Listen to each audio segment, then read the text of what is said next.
Өнөөдөр засгийн газар хуралдлаа. За үндсэндээ энэ хуралдаан 3 зорилготой байсан гэж ойлгож болно. За нэгдүгээр засгийн газрын үйл ажиллагааны хөтөлбөр батлагдсанаас хойш өнөөдөр 100 хонж байгаа. Тийм учраас өнөөдөр сайд нарт өгөгдсөн албан даалгаврын хийлтийг сайд тус бүрээр дүгнэж ярилцсан. За мөн одоо холбогдох үүрэг даалгаврууд өгөгдсөн ийм дүгнэлтийн хурал одоо он бас солигдох төгсөж байгаа энэ цаг үед болсон гэж ойлгож болно. За 12 дугаар сарын 20-оор тасалбар болгож оны одоо эцсийн төрийн өмчт компаниудын үр дүнг за мөн одоо эдийн засгийн ерөнхий үзүүлэлтүүдийг одоо үздэг юм боломжтой. Тэрийг та бүхэн мэднэ. Тийм учраас 20-ны өдөр тохиосон учраас одоо 20-оор өнгөрсөн хугацааны одоо эдийн засгийн биелэлтүүдийг үзсэн гэж ойлгож болно.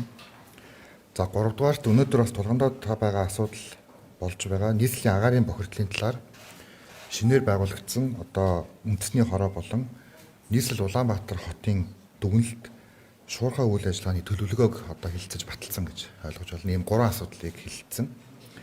За ингээд хэлэлцэж шийдвэрлсэн асуудлын талаар та бүхэнд бас той мэдээллийг өгөн зүйтэй гэж бодож байна. За өнөөдрийн байдлаар буюу одоо 12 дугаар сарын 20-ны байдлаар Монгол Улсын эдийн засгийн өсөлт 5%-тай. За валютын нөөц 4.9 тэрбум доллар. За оны эцсээр бол 5 тэрбум ам долларт хүрнэ гэдэг ийм хүлээлттэй байна. За Монгол Улсын төсөв 1.3 их найт төгрөгийн ашигтай одоо гарсан байна. За тийм учраас хөгжлийн сан руу одоо 50% нь бол орох юм одоо боломж бас энэ жилээс эхлээд үүсч эхэлнэ гэсэн үг. За экспортын орлого 15.7 тэрбум ам долларт хүрч за үүн дотроо нүүрсний экспорт 81.8 сая тонн буюу одоо түүхэн дээд амжилтанд хүрсэн. Нэг өөрөлдвөл өнөөдрийн байгаа одоо дэд бүтцийн хувьд одоо бидний хувьд хамгийн одоо боломж дээд хэмжээгээр тээвэрлээ гэж ойлгож болно. Цаашдаа бид нар одоо 100 сая тонн болон түүнээс дээш гарахын тулд зайлшгүй одоо бомтынхаа хүчин чадлыг илүү нэмэх шаардлагатай гэж үзэж болно. За яагаад энэ үзүүлэлтүүдийг 12 дугаар сарын 20-нд буюу өнөөдөр хэлэлцсэн бэ гэвэл үндэсний баялагын сангийн тухай хууль одоо батлан хэрэгжээд анх удаа одоо мөнгөн дүнгээ мөнгөчж байгааг одоо дүгнэх хамгийн наадлын боломжтой хугацаа бол өнөөдөр байсан гэсэн үг 12 сарын 20-ноор. Тэгээ та бүхэн санаж байгаа Монгол Ардын нам, арчсан нам за хүчилж парламентын одоо гишүүдийн тоог нэмж за бүсчилж за сонгуулийн холимог тогтолцоонд орсноос хойш буюу одоо 24 оны 1-р сарын 31-нд яг энд санамж жиг зурж ирснийг та бүхэн санаж байгаа. Үндэсний баялагын санг одоо байгуулах, үндэсний баялагын сангийн менежментийг тодорхой болгох одоо ийм хуулийн төслийг улсын их хурлд өргөн барьж ирсэн 1 сарын 31-ний өдөр. За тэрнээс хойш одоо үндсэндээ ингээд 1 жил орчим одоо хугацаа буюу 1 сараас одоо 12 сарын 20 гэдэг нь одоо энэ үр дүн хэрхэн гарах вэ гэдгийг дүгнэх ийм одоо хугацаа байсан гэж ойлгож байна. За ингээд дүгнэлтийг хийж үтсэн. За бид нар энэхүү одоо дүгнэлтээр баялагын сан одоо мөнгөчж байгаа учраас олон улсад бас баялагын сангаа илүү одоо менежментийг нь гаргах шаардлагатай ийм одоо байгууллагыг өнөөдөр бас байгуулсан гэж ойлгож болно. За үүнийгээ бид нар өөдлөн дэмжих бас бэлэгдлээ бодож их хааныхаа нэрээр нэрлэх нь бол одоо зүйтэй гэж үзсэн. Нэг өөрөлдөл олон улсад үндэсний баялагын сан маань одоо Чингис фанд гэдэг нэршлэр танигдана гэсэн үг. За одоо Норвеги болон одоо Казахстан за бусад одоо олон улсын байгууллагууд яаж ажилтгүй яг тэр жишг рүү одоо орж ажиллах ийм бэлтгэл ажлаа жилийн хугацаанд бас манай Монгол банк сангийн яамныхан гэр бүл нийгмийн хамгааллын яамныхан бас сайн хийсэн байна. За ингээд өнөөдөр үндэсний баялагын санд буюу ирээдүйн өв санд 4 их найт төгрөг одоо хоримтлал үүссэн байна. За ирээдүйн өв сангийн энэхүү 4 их найт төгрөгийг одоо арвижуулах байдлаар захиран зарцуулах одоо ирэх одоо өнөөдөр бас нэгдэж байгаа гэж ойлгож болно. За бусад улсад бол одоо энэ ирээдүйн өв санд хадгалагдаж байгаа санхүүг одоо арвижуулах байдлаар захиран зарцуулдаг ийм одоо боломжтой байдаг. За менежментийн хувьд өнөөдөр тодорхой болж байна гэж ойлгож болно. За хамгийн чухал буюу одоо хуримтлалын санд буюу одоо Эрдэнэс Монгол болон одоо хамтарч ажиллаж байгаа нийт одоо Эрдэс баялагын болон одоо уул уурхайн ордын 34% ноогдох орлого бол иргэдийн одоо хуримтлал байна гэж. Одоо энэ хуулинд заагдсан. За иргэдийн хуримтлалд одоо өнөөдрийг хүртэлх хугацаанд 1 жилийн хугацаанд 495 тэрбум төгрөг одоо Монгол иргэдийн нэрийн хадгаламжид одоо бүртгэгдсэн байна, мөнгөдсөн гэж ойлгож болно.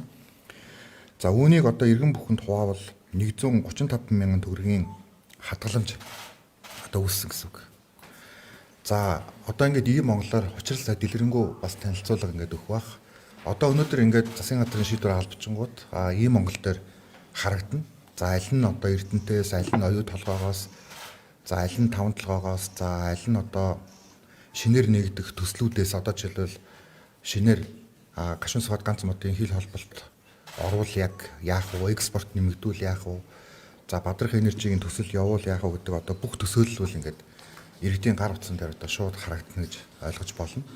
Тэгээд бүгдээрээ одоо аж ахуй нэгжүүдэд хадгаламжаа одоо аривжуулахын тулд шахдаг хамтаараа одоо бас онлайнаар одоо засаглах боломжтой болж байгаа өдөр гэж бас ойлгож болно. За ингээд ийм монголоор дамжин өнөөдөр нээлттэй болж байгаа энэхүү одоо дансаа шалгаж үзээд за шаардлагатай гэж одоо үзвэл одоо иргэд тийм карт хэлбэрээр бас одоо баталгаажуулж авч болно. Тэгээд гэтээ нь бол бэлнээр одоо зарцуулагдахгүй. Одоо үндсэндээ хугацаатай хадгаламж гэж ойлгож байна. За хүү олгогдно. Бэлэн бусаар эрүүл мэнд боловсрал орон сууцчлалтанд одоо тус хадгаламжийг бол зарцуулж болохоор ингэж тогтоологдсон байгаа гэдгийг бас хэлье. За тийм учраас одоо эрүүл мэнд боловсрал орон сууцчлалтан дээр ипотекийн их үүсвэр урд нь бол нэлээд бас өндөр хүүтэй байдаг байсан бол он гараад ялангуяа бид нар залуу гэр бүлүүдийг дэмжих чиглэлээр ийм одоо багцыг зарлахаар болж байгаа. За энэ талаар бас 2 сая дэлгэрэнгүй танилцуулчих бас болох баг. Тэгэхээр үндсэндээ одоо энэ маань өөрөө хүү байхгүй юм одоо их үүсвэр одоо өнөөдрөөс эхлээд бүрдэж эхэлж байна гэж одоо ойлгож бас болно гэсэн үг. За баялаг ашиглагдах тусам хуримтлал нэмэгдэх ийм хэрэгцээ орчин гэж ойлгож болно. Тэгээ үндэсний баялагын 34% ба за түүнд ноогдох амнаатын орлогоос хуримтлал үүсч иргэдийн одоо хуримтлал илүү одоо аривжих боломжтой. За 1 жилийн хувьд мэдээж одоо 130 мянган төгрөг гэдэг бол эхлэлийн хувьд бол бас ч гэж боломжийн одоо санхүүжилт. Тийм учраас бид нар хувьд илүү одоо хуримтлалтай Монгол байх одоо энэ агуулга руу энэ одоо сан маань төвлөрөөд ингээд явна гэж ойлгож болно. За хөгжлийн санд буюу одоо төсөв хэрвээ ашигтай ажиллажвал төсвийн илүү гарсан санхүүжилт 50% докторжуулалтын сан руу 50% нь хөгжлийн сан руу орохоор их зүйн зохицуулттай. За энэ жилийн хувьд төсөв одоо 1 орчим их найд төгрөгийн одоо ашигтай урьдчилсан байдлаар гарч байгаа учраас 50% нь буюу 500 тэрбум төгрөг одоо хөгжлийн санд шууд төвлөрнө гэсэн.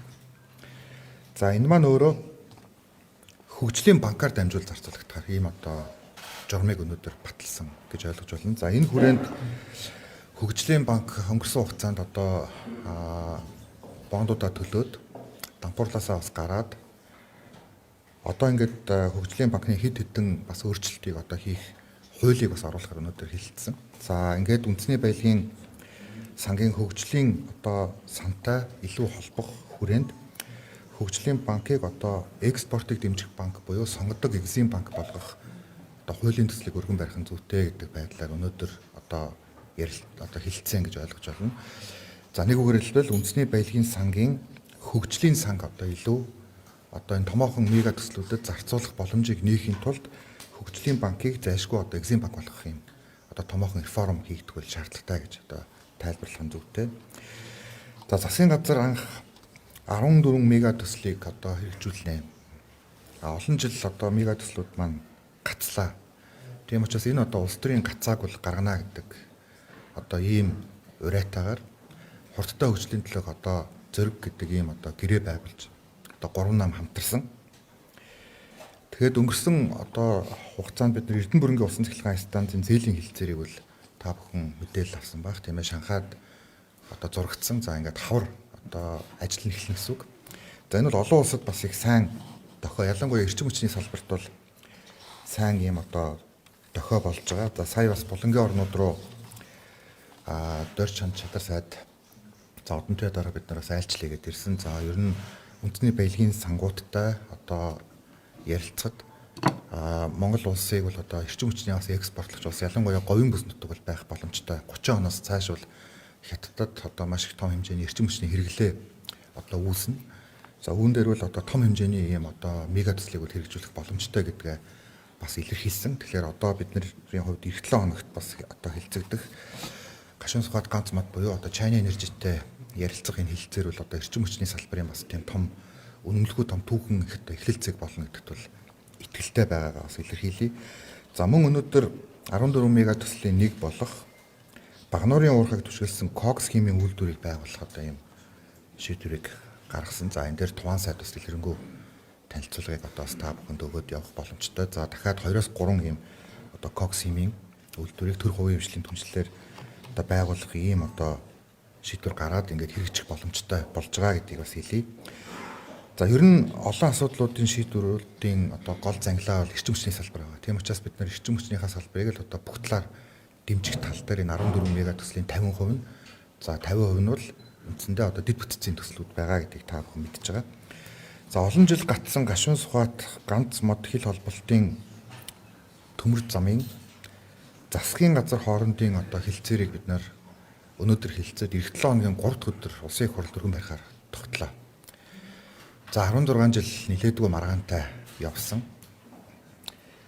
Гашуун сухат ганц модын энэ одоо төмөр замын хилцээр яагаад 16 жил гатсан бэ гэдэг бол яг түүхэн логик талаас нь хөөгд үзвэл бас их тийм сонирхолтой логик гарч ирнэ. За удахгүй үнийг одоо улсын их хурл дээр бас нээлттэй ярилцах ийм одоо цаг ойртож байна гэж одоо үзэж байна. Тийм учраас 14 онд юу болсон, 13 онд юу болсон, яагаад хоёр улсын засгийн газар хоорондоо өнөөдрийг хүртэл одоо шууд засгийн газар хоорондын хилцэл хийж чадаагүй юм. Яагаад China Energy 5-7 компани хоорондоо шууд одоо ойлголцож болоогүй юм бэ гэд маш их олон логик гинчнээс харагдана. Тийм учраас энэ бол одоо манай экспортыг боомлж исэн энэ одоо томоохон асуудлууд бол одоо их хурлын чуулган дээр одоо ингээд эх 7 хоногоос эхлээд одоо аль биесээр хилцүүлэг эхлэхэд бол бэлэн болсон гэдгийг бас хэлье. За мөн одоо сэтгүүлчид хэл мэдээллийн за олон нийт та бүхнийг одоо бас энэ 16 жил гатсан төслийг одоо энэ чуулганд багтааж одоо батлах тэгээд засгийн газар хоорондоо хилцэл хийх энэ одоо боломжийг гаргах одоо Монгол улсын их хурлын шийдвэрийг одоо бас дэмжиж өгөхийг хичээнгүлэн хүсэж байна. За мөн бид нар Бадрах энержи төслийн одоо хөрөнгө оруулалтын гэрээг эх 7 хоногийн 3 дахь өдөр мөн одоо улсын их хурл өргөн барихаар өнөөдөр тогтож байгаа. За энэ бол оюутлогоогоос хойш хөрөнгө оруулалтын 2 дахь гэрээ. За 12 сарын 20-ны бас энэ дүнг хүлээх за мөн одоо улсын төсөв батлагдахыг хүлээх зайлшгүй шаардлагатай байсан. Яагаад гэвэл энэ балансуудыг гаргаж үндэсний баялагын сантай холбоотой энэ асуудлуудын шийдвэрийг гаргаж иж 34% байх уу эсвэл 10% байгаад 34% хүртэлхийг амнаатаар орлуулах уу гэдэг энэ шийдвэрийг одоо гаргахгүй бол бас болохгүй болчиход байсан. Тэгэхээр Бадрах энержигийн хувьд бол засгийн газар одоо 10% нь бол алтан хувьцаа байна. Нэг үгээр хэлбэл одоо Монголын тал ямар нэгэн хариуцлага хүлээхгүй. 34% хүртэлх буюу одоо 24% нь бол хоримтлын санд одоо иргэдийн хадгаламж хэлбэрээр очиход амнаат нь орох байдлаар одоо тооцох юм одоо том аргачлал руу орж байгаа. За хэрвээ энэ ингээд хийгдэж чадвал цаашдаа маш их олон одоо том төслүүдийн хилцлүүд хийгдэнэ гэсэн үг. Хувийн хвшлэлээр байгаа одоо ордуудын ч гэсэн одоо 34% болон одоо амнаатай тооцох асуудал бүгдээр иргэдийн одоо өнөөдрийн нэгдэж байгаа энэ одоо ийм Монгол төр нэгдэж байгаа хоримтлал руу төвлөрөх учраас иргэн бүхэн одоо том төслүүдэд дэмждэг байх бас ийм одоо нийгмийн уур амьсгал үүснэ. Нөгөө талаараа илүү баялаг одоо шууд эзэндээ очих, баялагтай эзэн Монгол байх. Энэ бүх одоо өмнө нь яригдчихсэн концепцууд одоо бодит байдлаар шууд иргэд өөрсдөө хянах боломжтой учраас аль төсөл эдийн засгийн хувьд өргөөжтэй байна. Аль төсөл нь өргөөжгүй байна гэдгийг хамтдаа хянаад явчих одоо ийм боломжтой гэдгийг бас хэлхэн зүйтэй. За мөн өнөөдөр төрийн өмчт компаниудын одоо хуулийн төслийг бас өргөн барихаар бид нар ярилцсан. балансыг одоо бид нар үзээд ашигтай ажиллаж байгааг нь одоо төрийн өмчт компани Эрдэнэс Монголын харьяа компани хэвээр нь авч үлдээд за 3 жил дараалан одоо ашиггүй ажиллаж байгаа компаниудыг бол одоо нэгтгэх за эсвэл одоо төрийн өмчт компани гэдэг статусыг бол өөрчлөхөөр одоо ингээд хоорондоо ярилцсан байгаа гэж ойлгож байна. Тэгээд статусыг бол 3-аас 4 хэлбэр рүү өөрчилнө. За энэ бол бас олон улсын байгууллагуудын зөвлөгөөн дөр үндэслэж нэлээд ултаас урьтай хандж байгаа ийм одоо зарчим юм а гэдгийг бас хэлхэн зүйтэй. За энэ талаар учир сайд дэлгэрэнгүй бас мэдээллийг өгчөж болох баг. За ингээд том төслүүдэд одоо хөдөлгөх засгийн газрын зорилт бол одоо 14 төслийн үндсэндээ 4-ийг нь бид нар одоо эхний 1 жил дотроо багтаагаад хөдөлгөж чадлаа. Тэгэхээр цаашдаа одоо 10 төсөл байна. 10 төсөл дээрээ л одоо нэг бүрчлэн ингээд ажиллаад явах боломжтой гэдгийг бас та бүхэнд хэлье.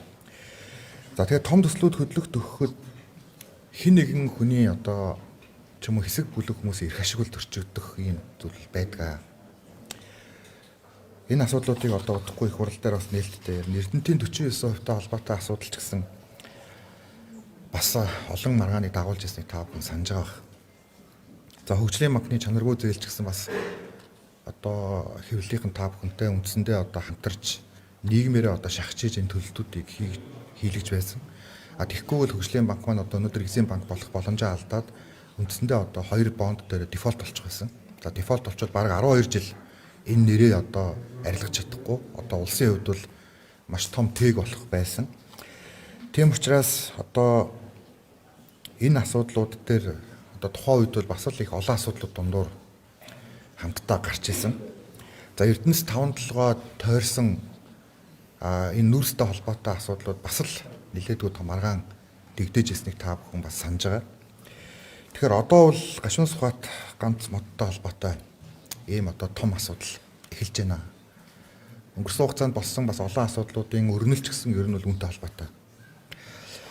Тийм учраас 3 дахь этгээд дээр зуучлахгүйгээр Монгол Улсын засгийн газар Бүгд найрамд Татарт улсын засгийн газартай одоо шууд олон улсын хэлцээр байгуулах ийм зүйл рүү орж байгаа. Ингэснээр 5-7 компанийг одоо хин нэгэнд өмнөх хэлцээрүүд хүчингү болж байгаа.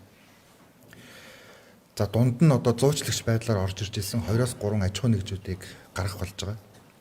За нүүрс тээврийн компаниудын бараг 60 гаруй одоо томоохон компаниудын эрх ашиг зөрчигдөхөр болж байгаа. Тийм учраас энэ бүх одоо зүйлийн эрх ашигуд одоо олон нийтэд бас олон янзаар өөр ойлголтуудыг өгөх юм эрсдлүүд Эрдэнэт дээрч байсан, хөгжлийн банк дээрч байсан, нүүрсний хулгайтай холбоотой асуудлыг гаргаж тавьж байхад ч байсан, дархан төмөрлөг дээрч байсан, хөтөл дээрч байсан гэдгийг та бүхэн маань эргэж санаж байгаа бах. Тийм учраас энэ 16 жилийн хамгийн одоо том улс төрчсөн сэдв эх 7 хоногт одоо ингээд их хурлаар орох нэ. Олон янзын өндгүүд гарах бах. Гэхдээ олон нийт өмнөх бүх зүйл дээр маш хэрсүү байж шударгасны талд нээлттэй ил тод байдлын талд зогссон. Тийм учраас энэ олон төслүүд бас хөдөлсөн. За энэ агуулгаараа баялагын сан байгуулагдсан. Өнөөдөр бид нар анхныхаа жилийн одоо өгөөжийг бид нар өнөөдөр бас ингээд дүнгээ авч байна. Цаашдаа олон төслүүд ингээд хөдлөөд явбал бас олон боломжууд байна гэдэг нь харагдж байгаа. Тийм учраас би бас өнөөдөр ерхий сайдын хувьд шударгасны төлөөх одоо жингийн цуваа саадтаж явсаар байна зогсолтгүй. Цааш ч гэсэн энэ жингийн цуваа одоо зогсохгүй явах болно гэдгийг аль биесээр бас хэлхэн зүйтэй болов гэж бодож байна. За үүн дээр би бас ард иргэд олон нийт замун одоо хэл мэдээллийн та бүхний туйлын сонор сэрэмжтэй байж асуудлыг нөлөөтэй толны тусгалгүйгээр гол асуудлыг зөвхөн цаасан баримт тулгуурлаж одоо дүгнэлт хийхийг одоо хичээнгүйлэн та бүхнээсээ хүсэж байна. За алдагдaltaй ажилладаг байсан Эрдэнэс 5-7 компани өнөөдөр бид нар балансыг авч үзэхэд 4.3 их найт төгрөгийн ашигтай ажилласан байна. 24 хонд. За ингээд ноогдол ашиг одоо дунджаар хувьцаа эзэмшигч иргэн бүр өнөөдрийн байдлаар одоо 350 орчим мянган төгрөг авах юм одоо боломж бүрдсэн байна. Тэгэхээр энэ маань цаашлаад одоо илүү нэмэгдэнэ гэсэн үг. Одоо эргэжлээс нэмэгдэх бас боломжтой гэсэн үг. За мэдээж яг нүүрсний үн экспортын бие хэмжээ гэдэг олон зүйлүүд нөлөөлнө. За гэхдээ сүүлийн 3 жил дараалан одоо ноогдол ашиг одоо хүртлээ энэ бол одоо сайн засаглал бас бүрдэж байгаагийн тод илэрхийлэл юм а гэж үзэж байгаа. За өнөөдөр бас агаарын бохирдолтой холбоотой олон асуудал дээр бид нар ярилцсан. Тийм учраас 5-7 энэ одоо ногдол ашиг за ялангуяа Эрдэнэс Монгол нэгдэл одоо нэгдсэн байдлаар зохицуулт хийж байгаа үед үүнийг хүйтний үйлрэлд одоо олгож явах нь бол бас илүү иргэдэд чухал юм аа гэж үтсэн ихэнхдээ бас одоо 3-4 сард олгогдоод байдаг гэсэн тийм ээ та бүхэн нэг мэдчихэж байгаа. За нөгөө талаараа урд нь бол нэг 100 орчим мянга ч юм уу нэг ийм байдалтай ингээд олгогддог.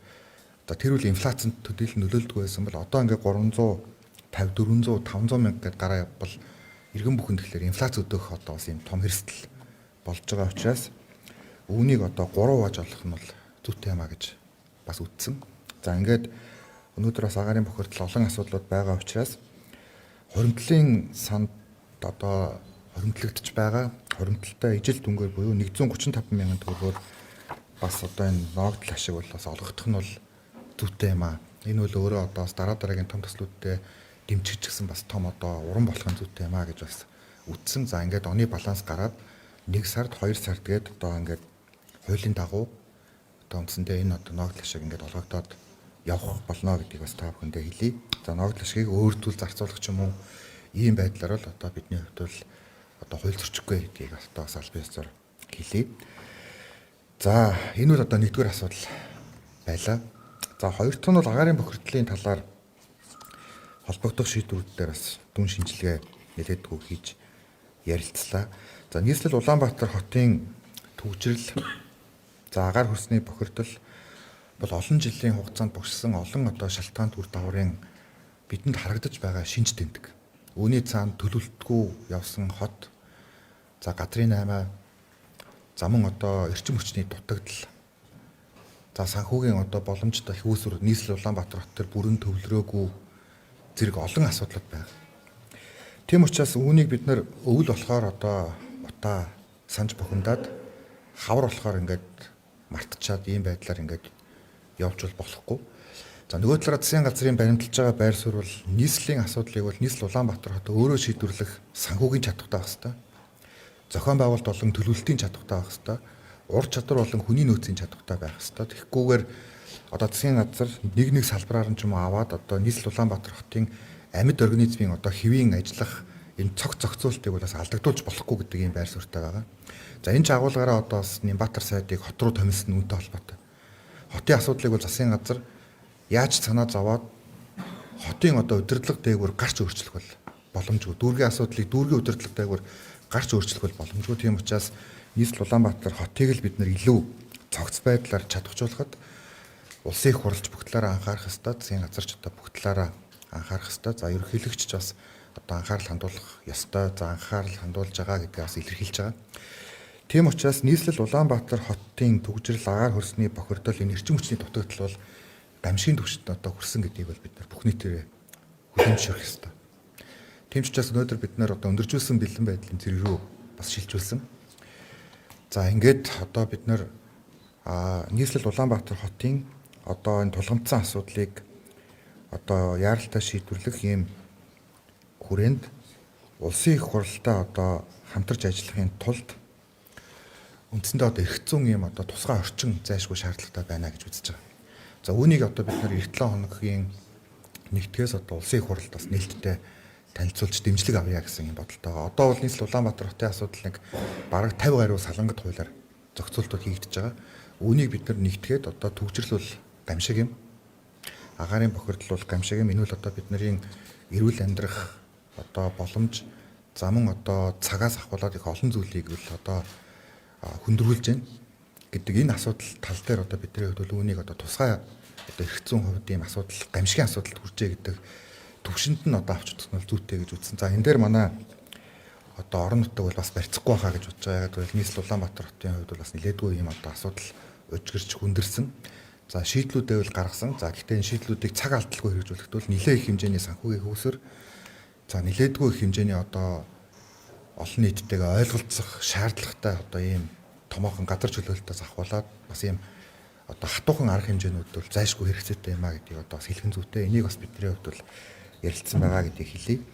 За агаарын бохирдлын асуудлыг бүх нийтийн асуудал болох одоо энэ нийтийн үүс болохыг дэмжих зорилгоор Монгол Улсын засгийн газраас өнөөдөр 1% одоо татврын хөнгөлтийн эмэрх зорч бүрдсэн байгаа тийм ээ та бүхэн мэдж байгаа. Нэг өөрөлдөл аж ахуй нэгжүүд аж ахуй нэгжүүд одоо борлуулалтын орлогынхоо 1% засгийн газрын зорилгын одоо нийгмийн тустай зарим нэг зүйл дээр одоо дэмжлэг үзүүлвэл тэр 1% одоо борлуулалтын тийм ээ одоо татварыг авахгүйгээр үлдээх ийм одоо эрх зүйн зохицуултыг бид нар сая энэ 8 сар тийм ээ хийсэн байгаа ээлжид бас чуулганаар. Тэгээ одоо энэ бол нэгдүгээр улирлал нь бас одоо хэрэгжиж байгаа тохиолдол гэж үзэж байна. За бид нар тооцож үзэхэд бол бараг нэг их орчим их найт төгрөгийг хэрвээ аж ахуй нэгжүүд маань хүсвэл одоо засгийн газрын зорилгыг дэмжиж тэгээд татвараа авч үлдэх юм боломжтой байгаа. Тэгээд хэд олон зүйл дээр бас энэ татварын хөнгөлөлтийг одоо гарах бас энэ журмууд тодорхойгүй байх бас ийм одоо эрсдэл байна. Тийм учраас 2024 оны 4-р улирал буюу одоо өнгөрсөн улирлын 1% татвар. За 2025 оны татварын хөнгөлөлтийг бүхэлд нь зөвхөн нийслэл Улаанбаатар хотын одоо агаар хөрсний бохирдлыг бууруулах үйл ажиллагаанд одоо зарцуулахаар өнөөдөр засгийн газар бол шийдвэрлэлээ гэж ойлгож байна. Тийм учраас манайд байгаа одоо аж ахуй нэгжүүд бүгдээрээ одоо агаар хөрсний бохирдол нийслэлтэй холбоотой энэ асуудлыг одоо бүх талаар дэмжихэд засгийн газар одоо хөшөөрөг болгож өнөөдрийн энэхүү шийдвэрийг одоо гаргасан. За энийг одоо манай үндэсний хорооны дарга Одон Туяа дарга, за нийслэлийн засаг дарга Нямбатар дарганаар нэлээд дэлгэрэнгүй танилцуулж болох бах. За ингээд 26 оноос цаашлаад илүү одоо боловсрол соёл болон одоо бусад асуудлуудыг нээгээд ингээд явах нь бол зүйтэй юм аа. За нэг жилийн хувьд бол илүү одоо агаарын бохирдол, хөрсний бохирдол тал руугаа бүх аж ахуй нэгжүүд хамтдаа засгийн газартай хамт нийслэлчүүдтэйгээ хамт манай орон нутгийн иргэд маань ч гэсэн улсынхаа нийслэлтэй одоо сэтгэл зүйн хувьд хамт байхыг одоо бас засгийн газрын зүгээс уриалж байгаамаа. За үүнийг бас сэтэлжүүлэхийн тулд энэ 1% татварын асуудлыг 24 оны одоо сүүлийн удирлыг за эх жилийн одоо бүхэлд нь одоо нийслэл дэмжлэг болгож одоо засгийн газрын зүгээс энэ шийдвэрийг гаргасан гэдгийг бас та бүхэндээ хэлье. За нийслэл тулгамдсан суурь асуудлуудыг шийдвэрлэхийн тулд тусгай эрх зүйн орчин шаардлагатай их хурлд яаралтай гормоор танилцуулах зүйтэй гэдэг зүйлийг дурдсан. Тэгээд энэ дээр бас бидний хувьд бол дэлгэрэнгүй наривчсан танилцуулгуудыг хийсэн байгаа. За мөн өнөөдөр урт хугацааныхаа шийдлүүд дээр бас одоо томоохон юм уялдаа холбоог бас хангах гэдэг агуулгаараа Монгол Улсын ерөнхийлөгчийн санаачилсан хар хором хотын бүтээн байгуулалтыг дэмжих одоо хуулийн төсөл нэг өөрөөр илүү хурцгах одоо ийм хуулийн төслийг их хурлд өргөн барьж байгаа. За мөн одоо хөшгийн хөндөд баригдах гэж байгаа одоо шинэ хотыг за хүннүү ухаалаг одоо хот гэдэг концепцээр боловсруулж олон улсын одоо ийм концепцийн сонгон шалгалтыг өнөөдөр зарлахаар одоо засгийн газар шийдвэрлсэн гэдгийг бас та бүхэндээ хэлье. Нийслэл Улаанбаатар хотод хэрэгжих төслүүдийг бас өнөөдөр танилцсан байгаа. За туулын хурдны зам бол одоо хамгийн чухал төсөл гэж үзэж байна. Нэг өөрөөр хэлбэл Баян-Дүрхээс одоо Сонгон хайрхан хүртэл одоо хурдны замтай байх ёстой, гэрэлтэн дохой байхгүйгээр одоо шууд явах юм одоо боломжийг гаргаж байгаа. За газар чөлөөлөлт болон одоо бусад асуудлууд шийдвэрлэгдсэн. За санхүү болон техник эдийн засгийн үндэслэлд зураг зүсэг бол одоо бэлэн болсон байна. За энэ л одоо 100 хоног дотор ингээд амжаад одоо сайн хийгдсэн байна. За нэг өөрөлдөл одоо манай хот бол өөрөө их тийм урт тогтсон ийм одоо хот Баян-Зүрхээс Сонгон хайрхан хүртэл одоо шууд ингээд автомашинаар одоо явдаг байхын одоо боломжийг бүрдүүлэх нь ихний том шийдэл. За манай иргэдийн хувьд мэдээж одоо маргаантай байгаа асуудал бол яг зөвхөн нөгөө түнэлийг нь тооцоод байгаа. Энэ бол шинэ хот руу холбогдох буюу урдаас хойш чиглэсэн бас одоо ийм том шууд явах хурдны замыг одоо үндсэндээ одоо цуслан байрлаж байгаагаас ахуулаад онгоцны буудал хүртэл хийгдчихэж энэ хоёр урсгал одоо үндсэндээ хурдны замаар бүтэн чөлөөлөгдөхөөс өөр юм гарцуул байхгүй байгаа. За гэхдээ энийг одоо бид нар илүү дэлгэрэнгүй ярилцаад шаардлагатай бол олон нийтийн санал асуулга явуулаад Улаанбаатар хотыг одоо үндсэндээ онгоцны буудалтай одоо шинэ хот холбох.